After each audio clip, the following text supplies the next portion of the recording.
welcome to my YouTube channel. In this video I will be explaining how you can create a Your Character Here animation that you can replace parts with PSDs and Live2D.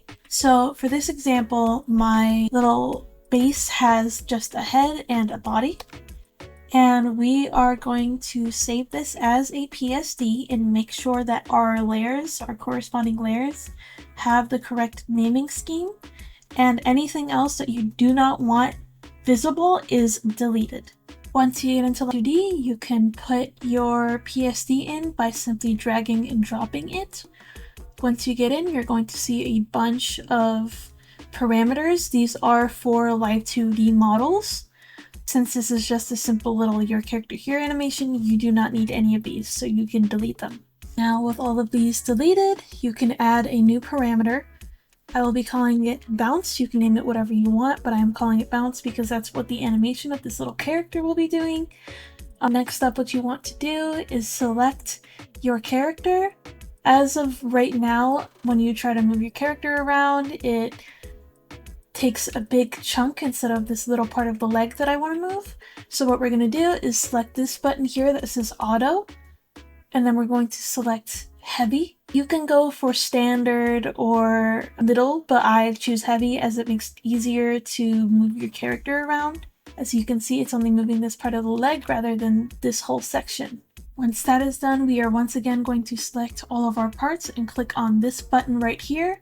What this does is generate a texture atlas for your character, which makes it so that you can remove and add and change parts. So as you can see here, these are your textures. You can move them around as you want, but I prefer to just keep them as they were put in. Select everything should be good. Now you save your model. Now that all that is done, you are going to select your parts again. Go back here to bounce or whatever you named it and select either or this button. What this does is add keys. So this will be your normal, another one, and then another one. So I like to keep the middle as the resting, but you can really do whatever depending on what animation you're doing. I'm going to stop the recording here and do a quick little animation. Now with the animation done, they do a little jiggy-joo, little bounce. And now, after that is finished, we are going to once again save our model, keep saving. At least for me, Live2D is prone to crashing, so it's good to save all the time. It might just be my computer, but it's better safe than sorry. And then you're going to go up here where it says modeling, and you are going to select animation. It's going to open up a new page here, and you're going to take your model that you've made. You're going to drag it over into the timeline here. A couple of options are going to come up. The first one is usually what you should pick, but if you're making MP4, like a video or a little animation that has audio or something, choose this one. But for now, we're going to choose this one. Resize, you can press shift to make sure that it sizes correctly, or you can size it like that. It really doesn't matter. It's however you want to do it, but I'm going to choose shift just to make it perfect. Get it on there. You can do it like that. Look, it's simple.